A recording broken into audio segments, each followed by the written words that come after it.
Yeah, today we are going to speak about the development and use of a file plan or a record file plan. So you can agree with me that without file plan, there's no record management.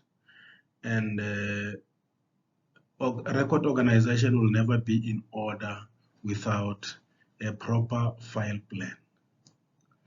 So this is the reason why I want to share knowledge and understanding about how one should go about developing and also using a file plan.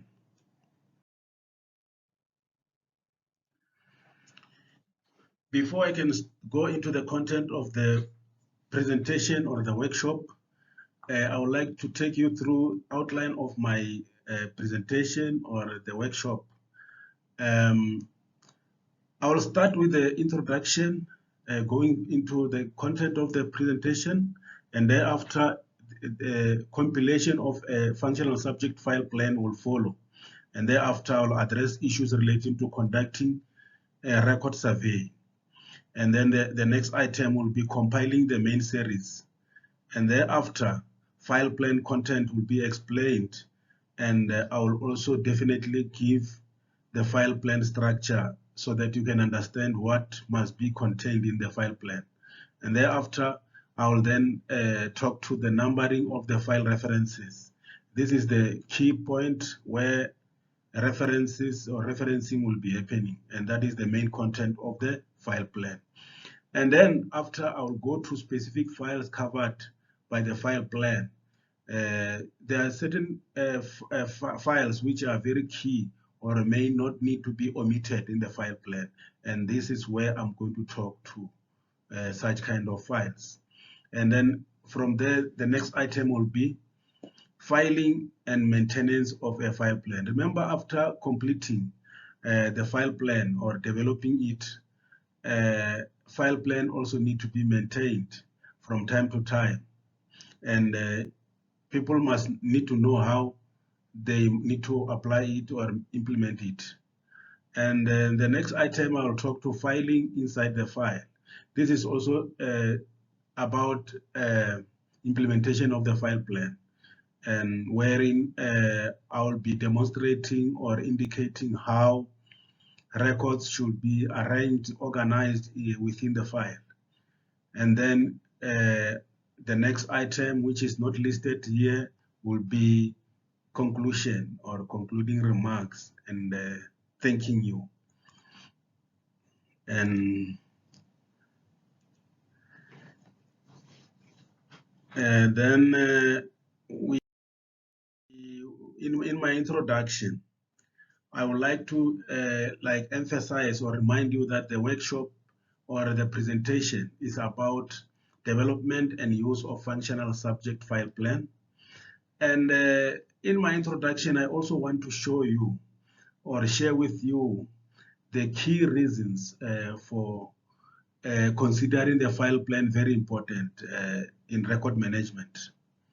So the file plan is very important to ensure that your filing or your record filing is always neat, organized, and professional, because records will be arranged and organized professionally in the custody according to their subjects from general to specific. And it will make your filing and retrieval of records very easy. And you will save time in locating your records or in retrieving them, or even for responding to requests. And it will generally shorten your turnaround time for retrieval or providing the records as requested by your clients as a record management function. And it will also help to ensure that identification and relating or relationship of the records is very easy within the record custody. You can simply be able to identify records according to the functions, according to activities, and according to transactions. And that is because the file plan will be showing everything logically from general to specific. And the record professionals will be able to also differentiate records based on different values, whether certain records are of enduring value or archival value, or they are of ephemeral value or has short-term value.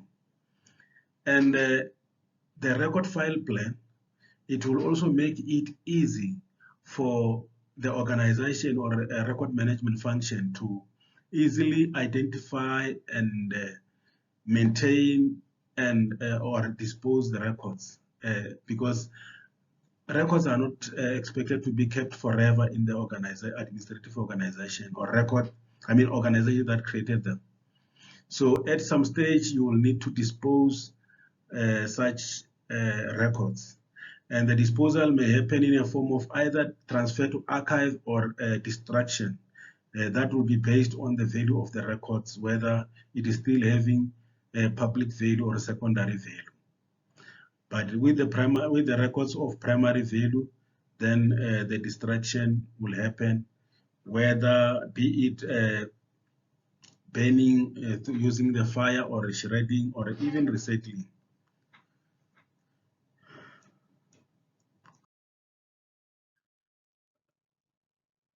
Then what the question is, what is a file plan? We cannot just talk about the file plan without knowing exactly what we are talking about. So file plan can be defined in a layman's language as an intellectual tool used to ensure proper record filing according to functional subject structure. And that is only for one key purpose, that is for easy control and retrieval of files from the shelves in your record custody, where you file your records on a daily basis. And this is a simple definition that I came up with. And we also have another definition from the National Archives Policy Manual. That is the National Archives of South Africa Policy Manual. So they define a file plan as a predetermined logical, systematic, and hierarchical structure based on business functions that are then used to determine subject groups and subjects according to which records are filed and or electronically indexed so as to facilitate retrieval and disposal of those records. This is a definition from the National Archives of South Africa Policy Manual of 2007. And then what are then the characteristics of an efficient filing system? What characterizes a good filing plan? These are some of the key characteristics that you need to consider when you develop your file plan. So your file plan must be logical and consistent. It must be flexible and elastic. It must be simple to use, meaning that it must be easy for any person who are supposed to use it, even those who were not part of the development or part of the task team for developing it. So the flexibility, it means when you want to review it, you must be able to insert or fit other subjects within the structure as required or as need arise. And it must have a policy file provision. So there should be a policy file, most especially per every main series, if not specific parent files.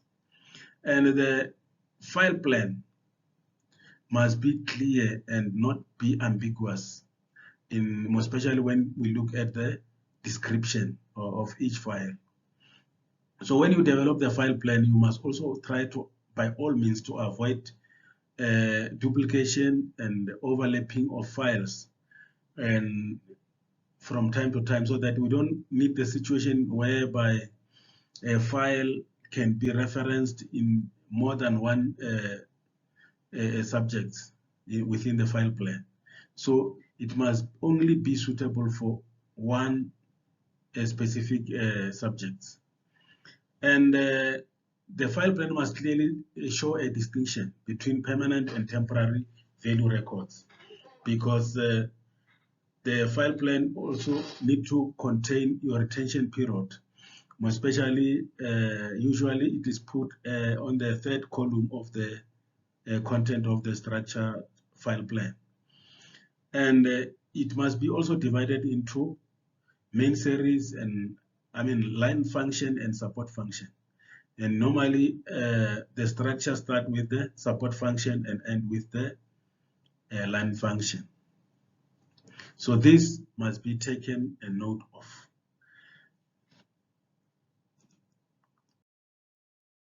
So consideration in the compilation of the functional subject file plan.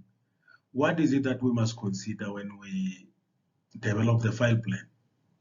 So as a record manager or a practitioner in the unit responsible for record management, you need to conduct a record survey first or a record audit so that you can be able to identify different subjects or functional subjects of the organization. Because this is the key things which are going to form the body of your file plan. So the file plan is usually used to manage paper-based records, but eventually as the organization requires, it may be built into the electronic system. So which means when your organization want to improve or change the mode of operation from paper-based to electronic, when the new system is developed, you may simply transfer or convert or embed the very same paper-based filing plan into electronic to avoid starting everything all over again from the scratch. Unless if the file plan was not good, it need to be reconstructed or totally discarded. And the other thing that you need to consider or not take note of is that all the records within the organization which are received or created relate to a specific business function within the organization. So that's why when you conduct the record survey, you need to identify the subjects, functional subjects of the organization, because those are going to be used when you structure your file plan. References and description as well. So in most instances, the recommendation is that the organization may have only one file plan, but depending on the circumstances or the requirements of the organization, one may also opt to have up to 3 file plans. And in most instances, if the organization have 3 file plans, they will have general file plan, staff file plan, and ministerial file plan. But still, the other option is to have 2. In case you don't have ministerial level in your organization, you may have staff file plan and general file plan. Alternatively, if record creation is not frequent or the organization is not too busy, you may opt to have 1 file plan which can be named general file plan. So with the ministerial file plan is when the institution is having a political office where records of secret and top secret may be filed or separated from the rest of the other organizational files.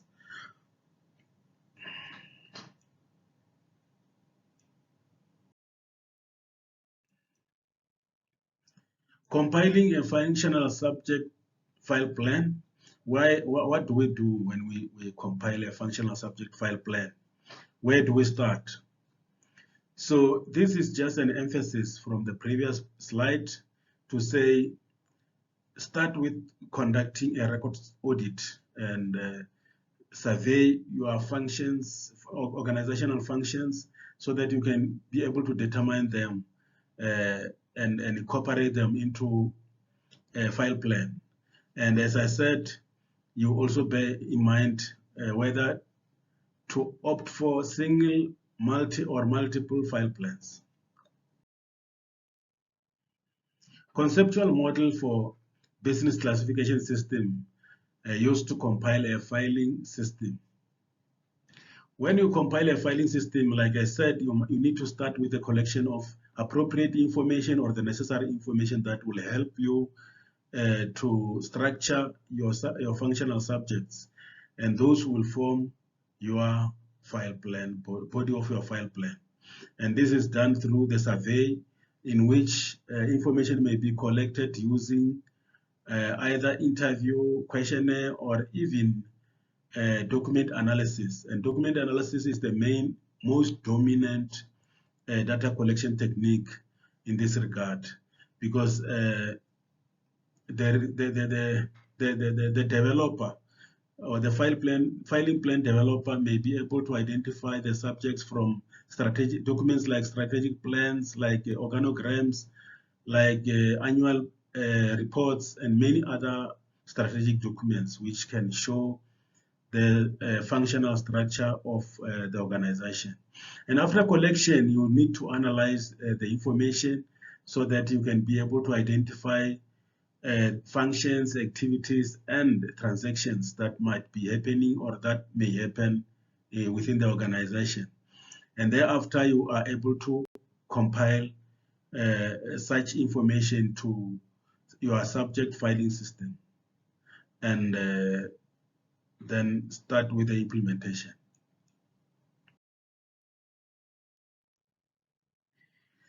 Conducting a record survey. Where do we start and what do we do when we conduct a record survey? There are many factors that are involved here.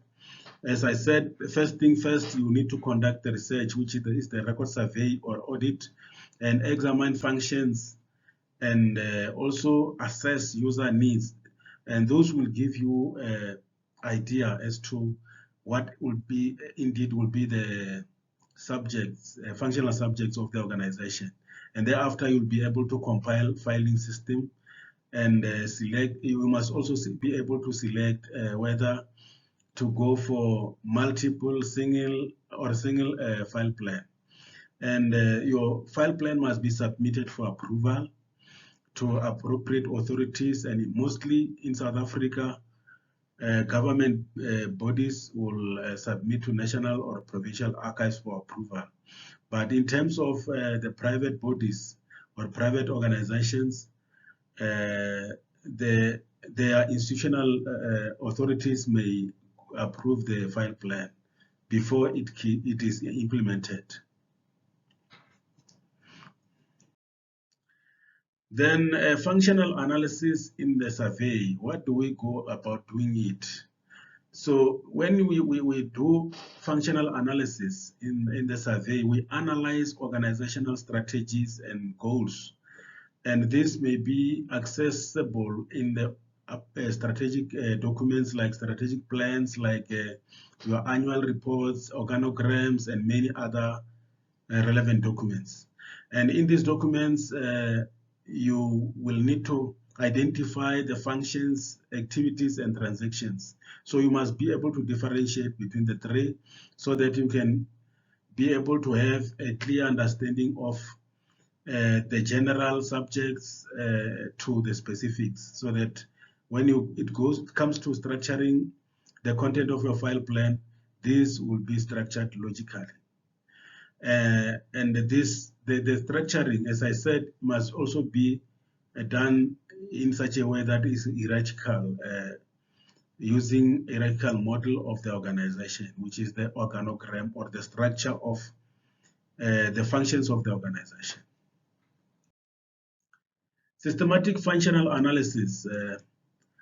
Here I try to just give them logically, step by step, so that I can take you through to say what must happen in the first step until the last step. In the first step, when you do systematic functional analysis, you must collect information from documentary sources and interview. As I already said, the documents such as strategic plans, annual reports, organogram, and many more may be taken and assessed or evaluated so that one can identify the subjects of the organization from general to specific. And the step two, you analyze the work performed by the institution. that is structurally also from general to specific. General to specific, I'm referring to from functional activities and down to transactions. So you must be able to identify those levels within the subjects that you are identifying from different documents. And then step 3, you have to identify and document each business function. So remember, these are going to be used in the file plan. You need to write them down so that when it comes to transferring them to file plan, you're no longer going to revisit the very same big and long documents. And then in the last step, you then compile the business classification scheme based on the hierarchy of the business functions, activities, and transactions. And this is why what I already said. In compiling list of main series, remember when you start with compilation of your file plan, you need to also compile a list of main series before you can go into the content of the file plan to structure as different specific references. So here you will need to identify from the information that you collected from your survey, you need to classify your series into line function and support function. And the support function in the list of main series will come first and then followed by the line functions series.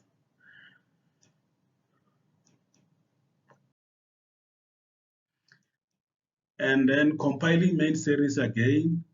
As you can see, I gave example on the right-hand side. This is an extract from one of the file plan from the National Archives Policy Manual. As you can see, when you compile the main series, you need to reflect organizational functions. And this is the functions that you collected from your survey. And these functions need to be classified hierarchically and vertically from general to specific, as I already emphasized in the previous slides. And you must, in the content of your file plan, you must write each series in capital letter and bold and must be underlined. And each series must start in a new page. So if the other file plan, references of the other main series end in the middle of the page, you don't have to continue from there. You have to jump and move to the next page and start from the fresh page. And the other key thing that you need to bear in mind is to group similar items together in one series. So references must not be scattered all over different series, because this may confuse users of the file plan when it comes to referencing their records when they create them. So make sure every reference, every subject are grouped under the same main series, and they are not duplicated or cutting across. So it must be clear which file belong to. And as I said, you must divide your functions into support and line function, starting with the support and ending with the line function. So looking at the example on the right, you can see the grouping of the list of main series. So you can see from item number 1 until item number 13, these are support functions. And from item number 14 until item number 17, they are line functions, which means they are the core business of the organization. And when I look at the subjects, I can see that these are municipality functions. I hope this example make your understanding more clear. Subject structuring. How do you go then about structuring your subjects? As I said, you must be able to identify functions and differentiate them from activities and transactions. because your file plan content must be structured as such. So the function is the largest unit of the business activity, which means is more general than the rest of the other levels. And the activity is something specific after a function. And this is the actions that business perform to carry out the functions. This is the activities, and after under activities is the transactions. Every activity has the transaction. So transaction is more specific after the activity, which means it is the most specific level of your subjects. So in most cases, records will be created at the transaction level, but still at other levels may be created. But in most cases, you'll find that functions and activity subjects are underlined inside the content, the file plan content, because they will be having the subjects below them. So here I try to give an example about on the file right. You can see example of the function is record management, and under it you can see the activity about disposal. And under disposal, there are transactions which may include transfer of archival value records to archive, and also a destruction of ephemeral records after reaching the retention period. So these are typical examples that I can give so that I can make your understanding somehow very clear. Conceptual model. So here I try to illustrate the levels in a more simpler form to say the function are at level 1, activities level 2, and transaction is the level 3. But besides, level 3 may also have sub transactions under it. Like for instance, I can give an example with the destruction of ephemeral records. Under this destruction of ephemeral records, we may have, for instance, recycling. We can have burning of records. We may have shredding of records and many other things involved there. And we can have also recording of records for destruction. We can have a registering of records for destruction, for example. And still under transfer of archival records, we may have arrangement of records for transfer to archive. We may have a registering of records for transfer and many other specific activities under this transaction. I mean specific transaction under those transactions. So this is how your file plan content may be structured. File plan structure, what does it entail? This is what will be covered in your file plan. Your file plan may have or will have or must have front page. This is a cover page which may have the name of the file plan, whether general staff file plan or ministerial file plan. And then usually in some organization, they will put the picture of the building of the organization or even the logo and the picture of the task team which developed the file plan, maybe sometimes depending on their needs or how they need it to be. And the table of content will show what is entailed in the content of the file plan. It will list all the items that are covered in the file plan. And then the general instruction will just give a guideline or guidance to the people who will be using the file plan so that they are simply or easily utilizing the file plan as required. And then you will have also a list of main series where all main series are listed that reflect in the content of the file plan. And then the last item will be subject classification, in which you will then come across different references which you need to or users are going to use for referencing their records. And then here, the file plan content. What should be considered in the file plan content? What should happen? So as I said, each main series must start in a new page in the file plan content. And your functions of the main series must start with the support and end with the line function. And your file plan content must be divided into 3 columns, like as you can see the example on the left. The first column there you can see is the reference numbers, and the second one is description of the records or the file. And then the last one is supposed to be the disposal. There you put the retention period for each file. For example, D7, D20, A20, D3, depending on the plan of the organization.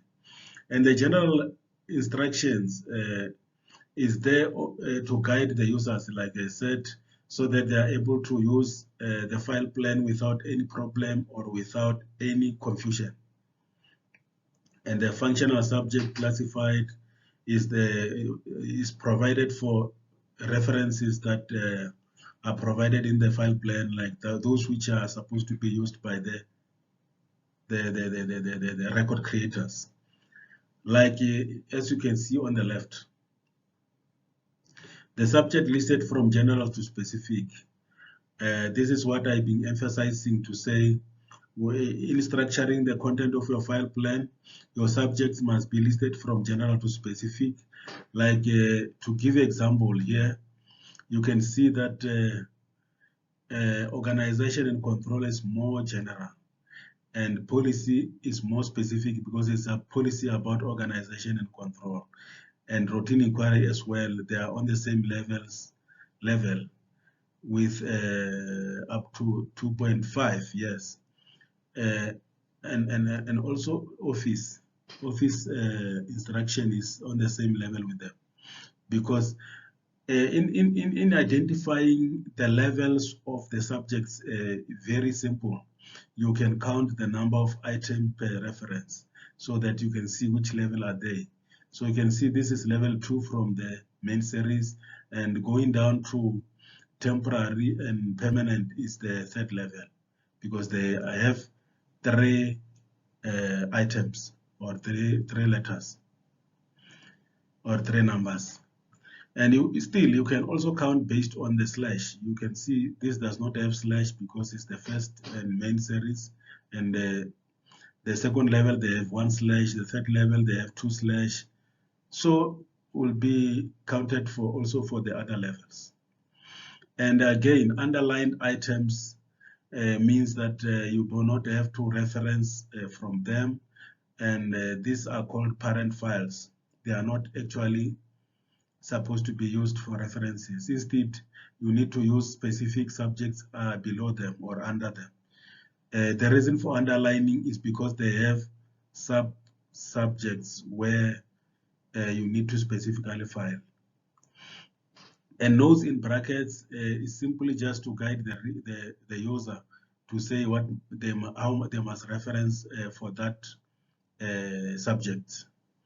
And list of series of separate case files is the guidance provided in the file plan to say certain case files, like in the case of, for example, human resource records, the filing, how should the filing be done? So there should be a note in the file plan to say human resource records, related records, case files need to be filed according to the staff numbers, because those are personal case files. And so it's the same, if I can give example to medical or patients case files. So it must be noted in the file plan to say how should those, do we file those kind of records? For instance, there may be a note that states that patients' records, case files should be filed according to the system generated numbers. Typical example again.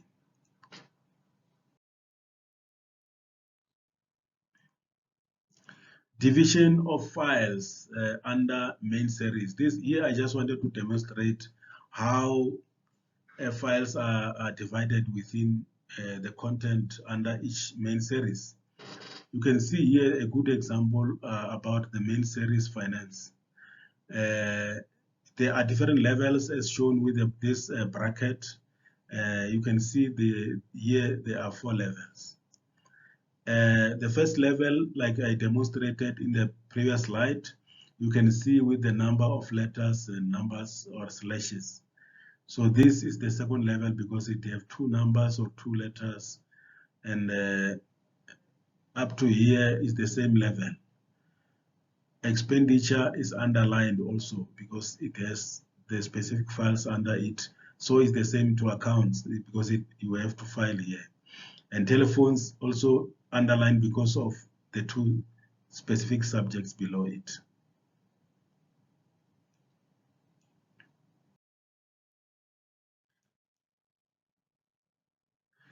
File content structuring per series. Here is a further emphasis on how the files or subject need to be structured in the file plan. And you can see here we started showing from the main series level, which is building and grounds. And under building and grounds, there are sub-subjects that's why it need to be underlined, which is building, and then we also have the sub-file grounds. And this level also are supposed to be underlined like it's shown here, because they have sub-files under them or below them. So these sub-files, acquisition and allocation, belong to buildings, and grounds also have acquisition and maintenance. And the maintenance and allocation and acquisition are not supposed to be underlined because there's no children or sub-files below them or sub-subjects below them.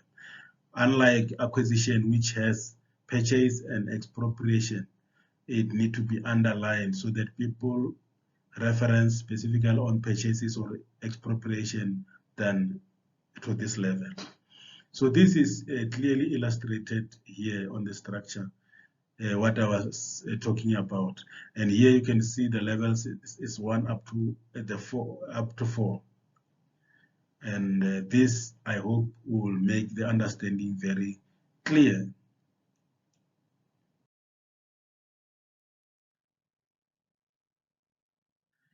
Numbering of case files. Yeah, case files in most cases are those kinds of files which have statements in the brackets to guide the user. Like you can see here with the example, 2 examples there.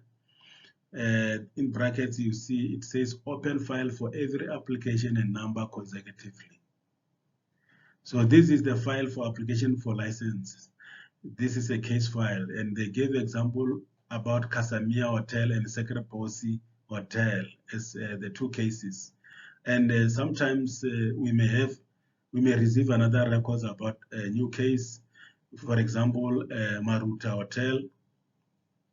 Maruta Hotel will be 4/7/3/3 because it will be the 3rd case in the row. So this is a typical example I can give. And another example is this one with the same subjects. So the developer of the file plan may opt to use either this or that method of case file.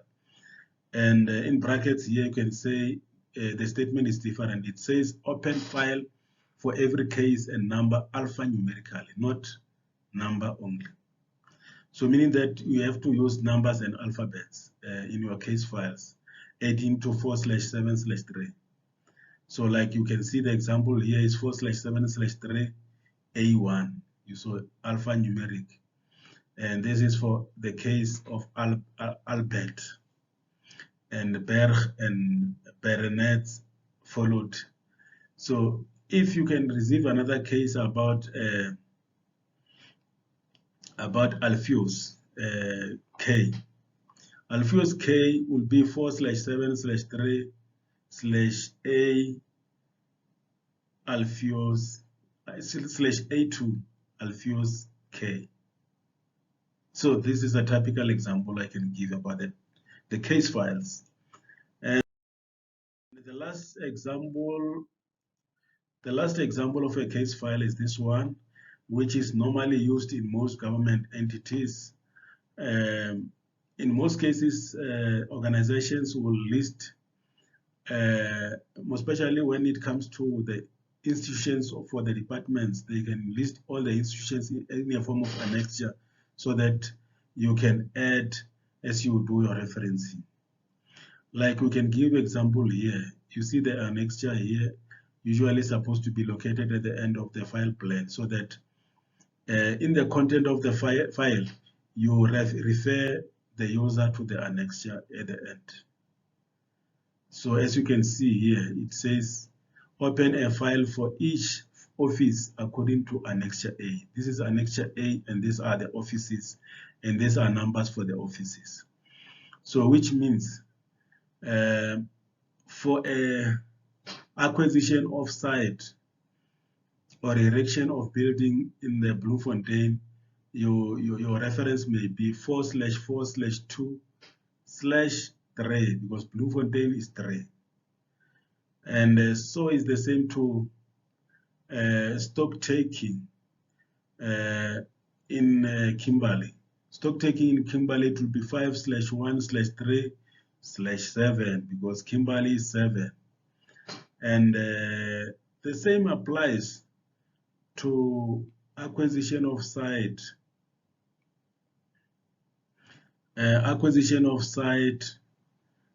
For Johannesburg. Acquisition of site for Johannesburg, it will be 4/4/2/1.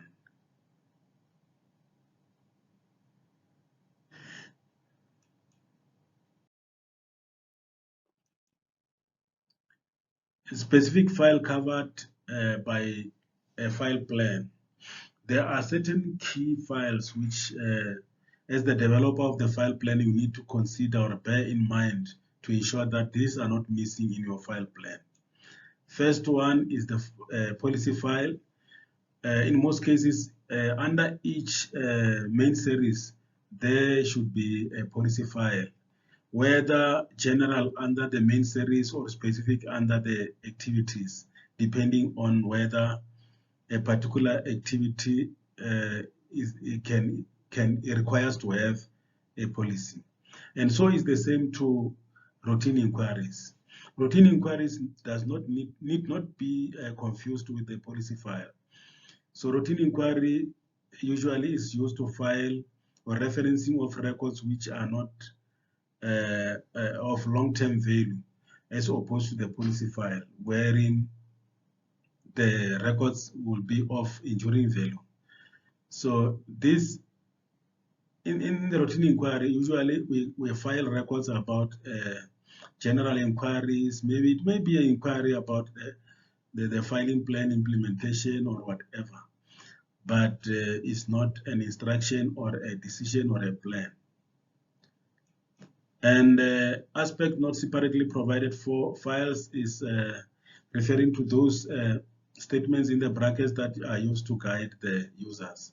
And we have a parent file. Parent file is the underlined files which does not need to be used as a references when you reference your records.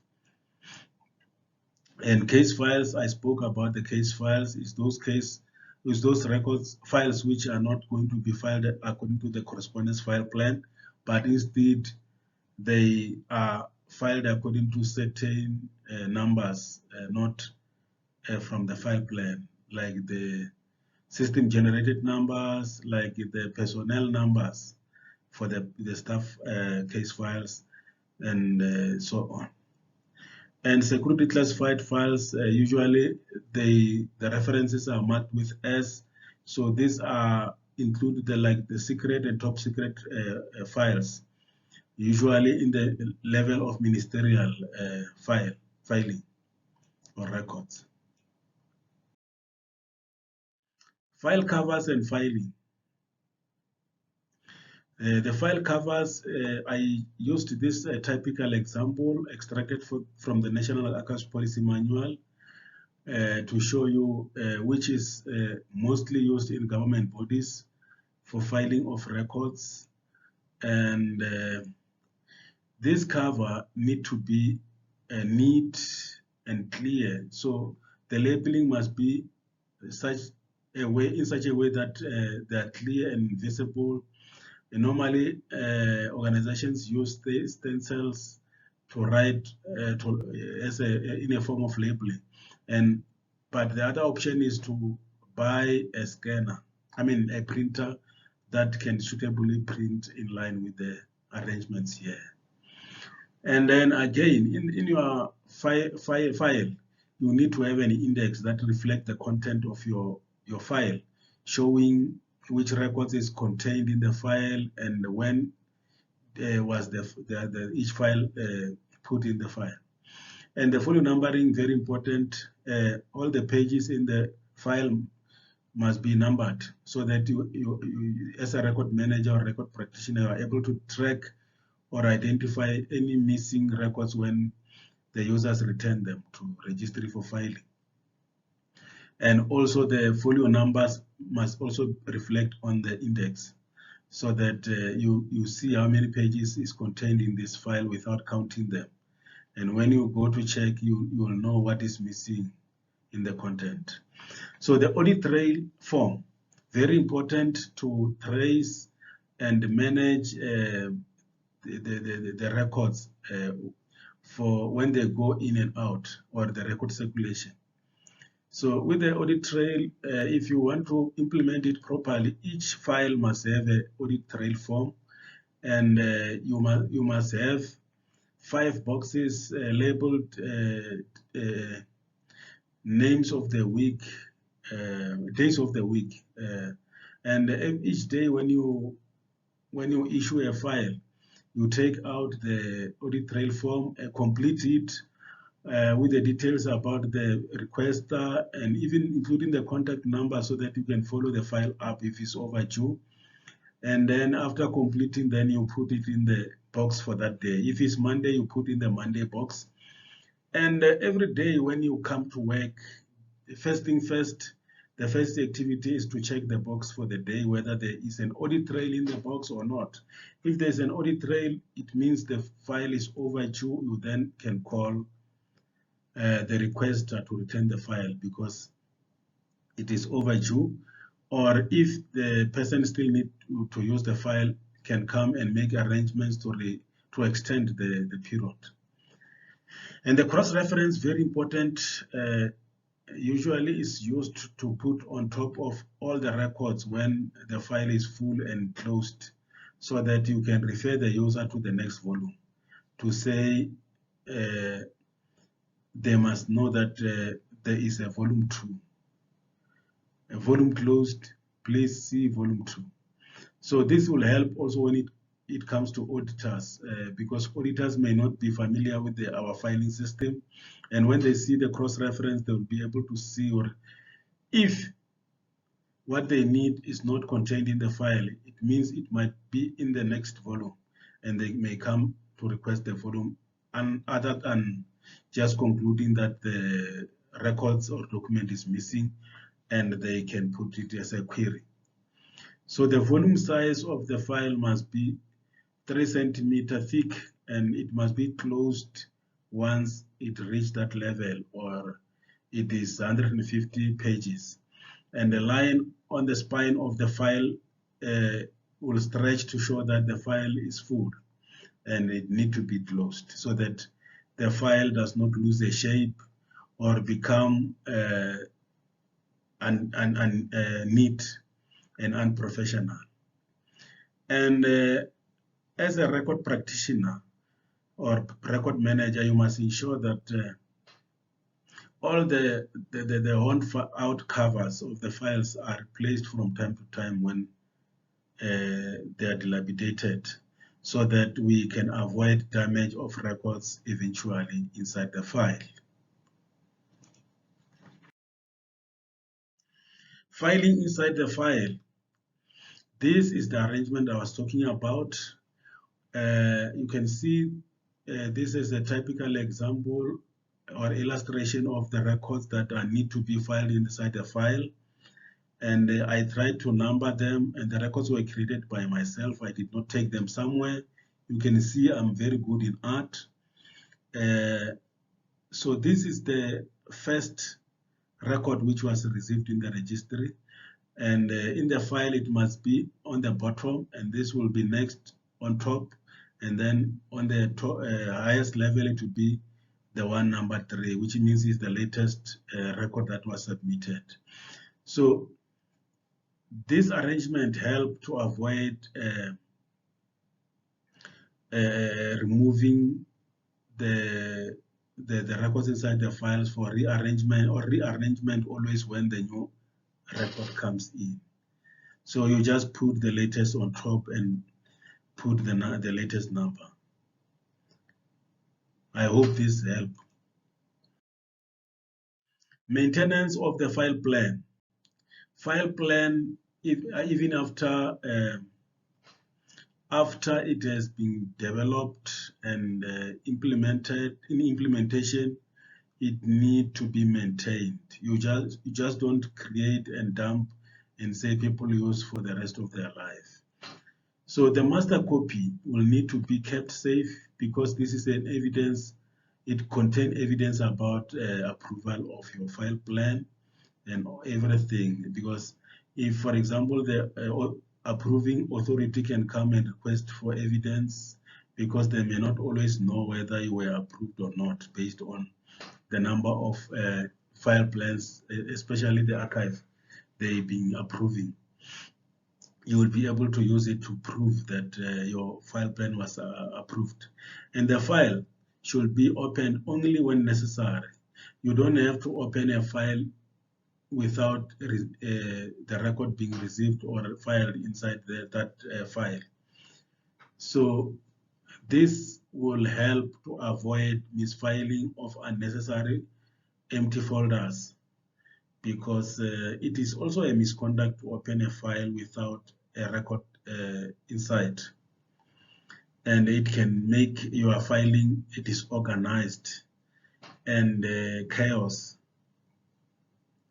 And one key thing is that you need to develop the necessary control registers, like register for circulation, register for distribution of records, register for receiving new records in the registry, and many more. There are many registers that need to be developed to track the file movement.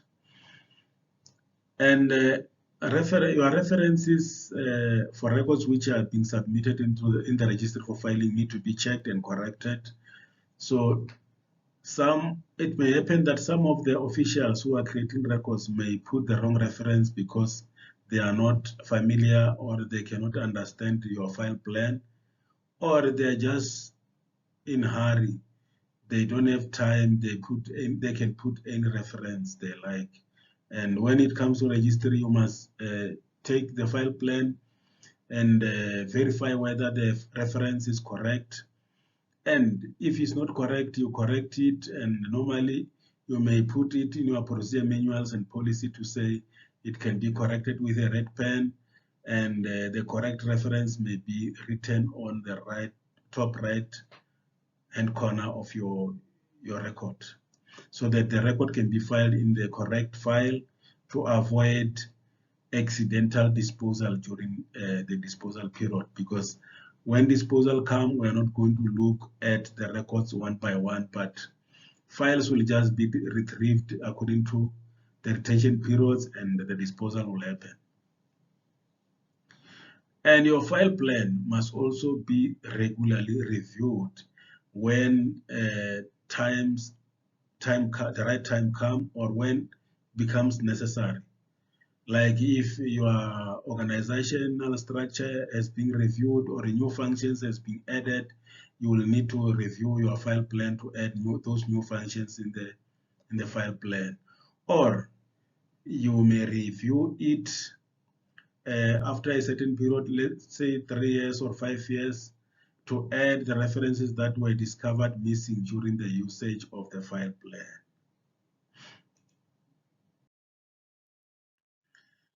So up to so far, I would want to thank you for attention and listening and watching this video. And you can put your question on the chat box, and then I will try to answer you or each of you there. And then I leave you with a task or activity here to say, go back and develop or review your organizational file plan and try to develop one if it's not there using the guidelines provided in this presentation.